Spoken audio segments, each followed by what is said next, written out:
Hello everyone, मैं विनोद राजपूत। आइए शुरू करते हैं इस वीडियो में क्वेश्चन आंसर चैप्टर 6 के सोशल साइंस के MP board. Very short already discuss कर चुका हूं मैं। आप प्ले लिस्ट में जाकर मेरा वीडियो देख सकते हैं। इस वीडियो अपन शॉर्ट क्वेश्चन आंसर डिस्कस करेंगे।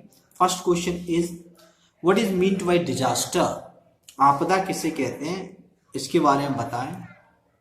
Disaster is a calamity either natural or which occur due to the human mistake। आपदा इससे ऐसी मुसीबत होती है जो या तो प्रकृति द्वारा क्रिएट की जाती है या मनुष्य की गलती से क्रिएट हो जाती है। This result into loss of lives and natural resources and ultimately the people suffer। इसका परिणाम ये होता है कि बहुत कुछ मनुष्य को घाटा उठाना पड़ता है, यहाँ तक कि जान को नुकसान होता है और माल की भी हानि होती है। मनुष्य को बहुत सारी समस्याओं का सामना करना पड़ता है। A disaster have for the normal rule of the whole society and large section of the population affected। Disaster होता है जो आपदा होती है, जो मनुष्य का जो रोज का क्रियाकलाप चल रहा होता है उसे पूरी तरह प्रभावित कर देता है। Second, what is drought and flood. सूखा और बाढ़ क्या है, समझा उसको। In our country there are few area which never face the problem of drought.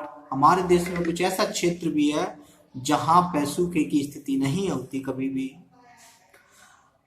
Any area which get 25% और less average rainfall is called drought condition. ऐसा क्षेत्र जहां 25% से बरसात कम होती है, उस क्षेत्र की जो परिस्थितियां होती हैं वो सूखाग्रस्त हो जाती हैं, अर्थात वो क्षेत्र सूखा घोषित कर दिया जाता है। Accumulation large quantity of water on a properties का fluid.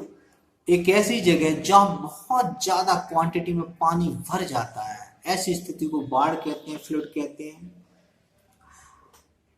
Flood are caused due to the increase in the level of water resources beyond limit। जो बाढ़ होती है, पानी का जो लेवल होता है, जहां पानी जिस लेवल में भरा होता है उससे बियॉन्ड कर जाता है, सो इस सिचुएशन को बाढ़ की स्थिति कहते हैं। Storm and tornado occur due to crack or breaking a dams। A very large area is indented।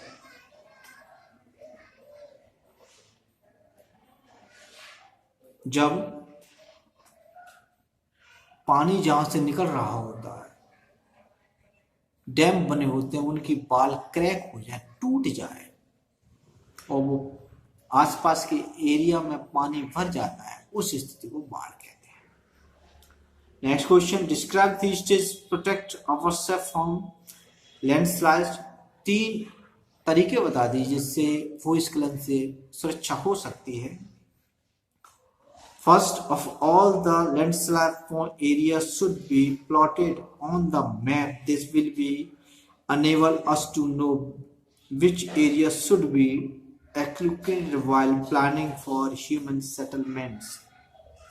पहला है, मैप में ये पहले ही पता होना चाहिए कि इस एरिया में लैंडस्लाइड हो सकती है। अकॉर्डिंग को देखते हुए पहले से ऐसे सेटलमेंट कर लेनी चाहिए कि कम से कम नुकसान हो।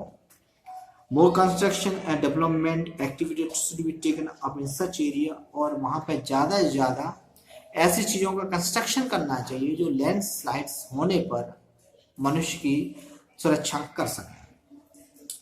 Third and last, natural vegetation should be Inca and mountain और हिल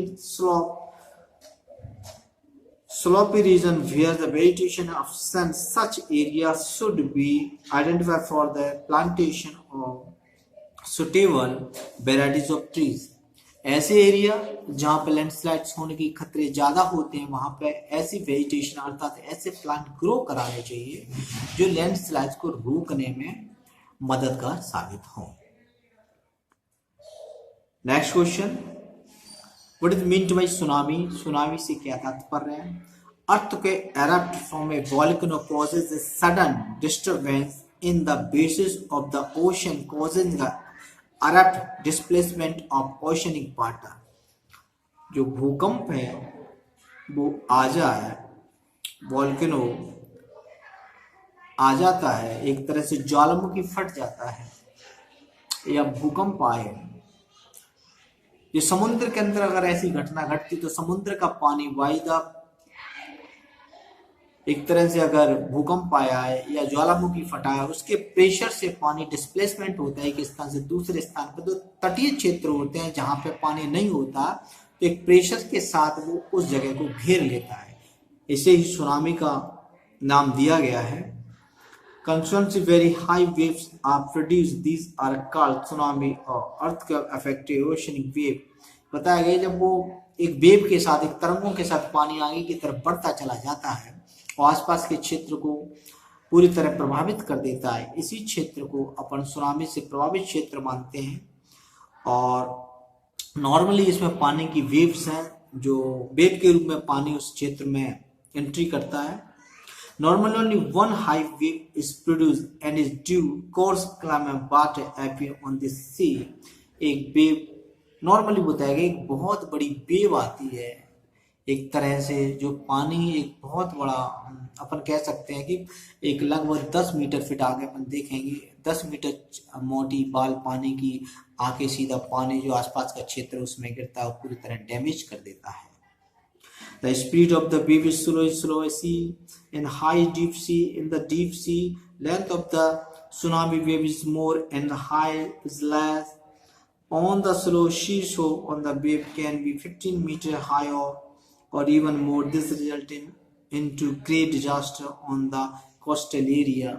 जब वो बताया गया है इसमें जो वहाँ से जमीन से उठती है वो वेव भूकंप के कारण या ज्वालामुखी के कारण पानी की, और जाके आसपास के एरिया को पूरी तरह डिस्ट्रॉय कर देती है, इसे एक आपदा का नाम दिया गया, इसे सुनामी कहते हैं।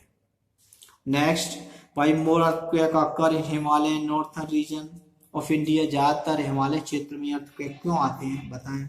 It is believe that the earth surface is made of weak plates. इसमें विश्वास किया जाता है जो अर्थ सरफेस है वो बहुत बड़ी प्लेटों से मिलकर बनी है। These plates shift toward each other due to the earth internal heat. ये जो प्लेट है ये एक दूसरे स्थान से शिफ्ट होती रहती हैं, जो अंदर गर्मी है उसके कारण। देयर शिफ्टिंग और एक्सपेंडिंग कॉजेज अर्थक्वेक। इनके शिफ्ट होने से, एक्सपेंड होने से अर्थक्वेक आते हैं, भूकंप आते हैं। Where two plates meet mountain are form and where they shift new surface are form. जब ये दो प्लेट आपस में टकराती हैं तो चट्टान का फॉर्मेशन हो जाता है, चट्टानें बन जाती हैं और नई सरफेस बन जाती है। That's why the danger of earth के मैग्मा मींस दैट। यही कारण है कि इन क्षेत्रों में, हिमालय क्षेत्रों में सबसे ज्यादा भूकंप आते हैं। Next question, why drought are more frequent in western region and Madhya Bharat. अब ये बताया गया कि मध्य भारत में ज्यादातर सूखे की स्थिति, या अपन कह सकते हैं एक वेस्टर्न रीजन है उसमें सूखे की स्थिति ज्यादा क्यों होती है।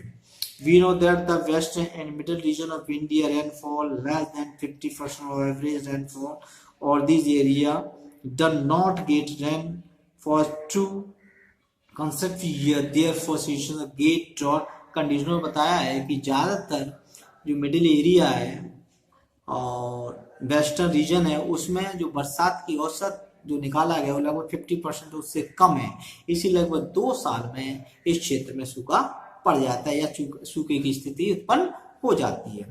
As per the irrigation commission report of 1972 this area are called drought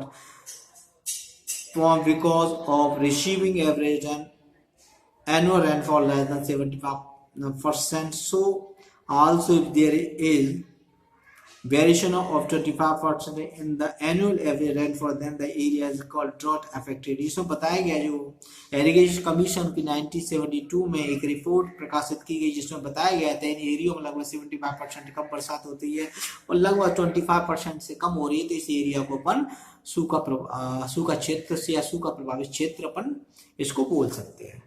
next question, which are the main area affected the tsunami India. वो कौन कौन से क्षेत्र हैं जो सुनामी से इंडिया में अफेक्टेड हुए। Coastal area of the world are from tsunami, these are the particular Pacific Ocean coastal, Alaska, Japan, Philippines, and Indonesia, Malaysia cities of the Southeastern Asia and Asian Ocean coasted, Myanmar, Sri Lanka, India. इसमें बताया गया कि tsunami से ज्यादातर प्रभावित क्षेत्र कौन कौन से हैं। तो अपन एक तरह से मेनली कह सकते हैं कि सुनामी उन क्षेत्रों में आती है जो समुद्र क्षेत्र से मिले हुए होते हैं।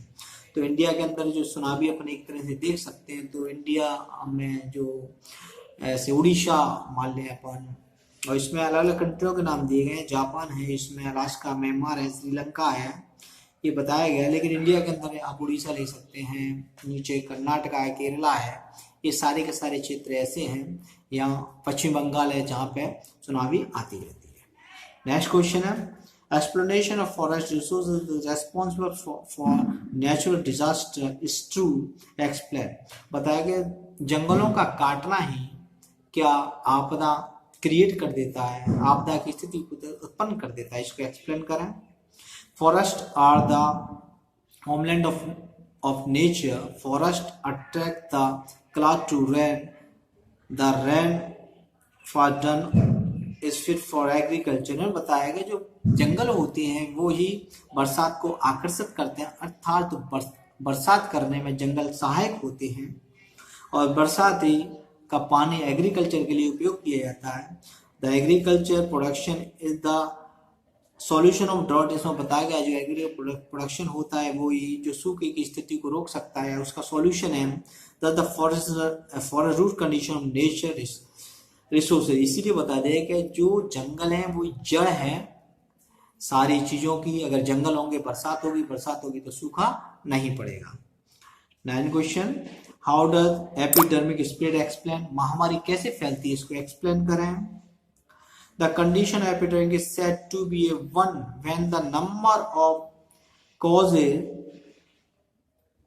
patient is more than expanded। बताया गया है महामारी उस क्षेत्र को बोला जाता है जहाँ एक क्वांटिटी होती है कि इतने ही लोग इस पे बीमार होंगे, लेकिन उससे ज्यादा अगर वो बढ़ जाए, this require emergency preventive step, तो उसको रोकने के लिए इमरजेंसी लगाई पड़े।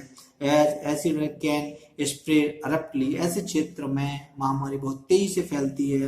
When the number of causes of particular disease increase disproportionately and that is contribute with the warming of the epidermic.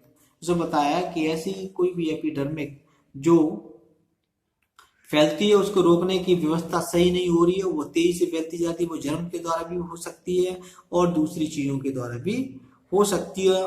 Why causes of this increase of the carrier of germ start dying।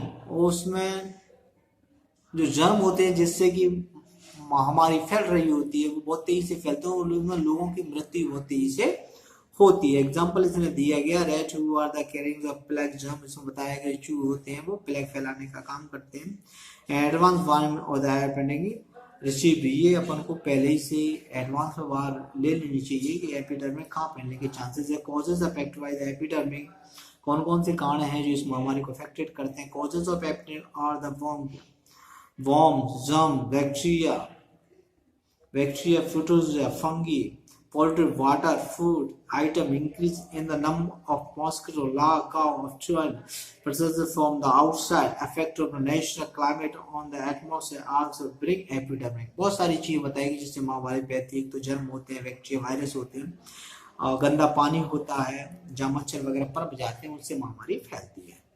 Last question 10 short का पूछा गया, what is the mean by the disaster management, explain main element of the disaster management. Disaster management क्या है और इसको किस तरह से अपन इसके एलिमेंट क्या है, तत्व क्या है वो बताएं। चलिए शुरू करते हैं। Disaster management is chain of the activity which are carried out not only before after disaster but carry out during the period of disaster.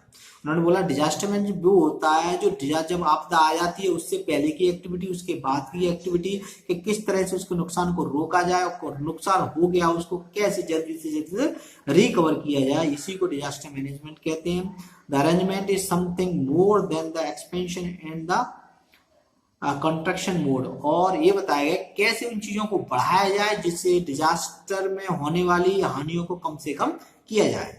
Under this system, it is the belief that the disaster management effort to prevent the calamity, minimize the effect, timely action and activity to bring the situation or normally these activities are the expended and conducted as per the emergency sense of insecurity in the society etc. उन्होंने बोला गया कि जहां भी आपदा आ जाती है वहां कितनी जल्दी आप एक्शन ले सकते हो, एक्शन लेकर कैसे होने वाली क्षमताओं को, नुकसानों को आप रोक सकते हो, ज्यादा से ज्यादा नुकसान ना हो सके. तो ये मैनेजमेंट के अंतर्गत आ जाता है. मेन स्टेप डिजास्टर में कुछ स्टेप ली जाती है. पहला है एडवांस प्रिपरेशन, पहले से तैयारी करके रखनी चाहिए. Action at the time of disaster, और जब आपदा आ रही होती है उस वक्त कौन से एक्शन लेनी चाहिए इसका भी पहले से पता होना चाहिए. To restore normality and revolution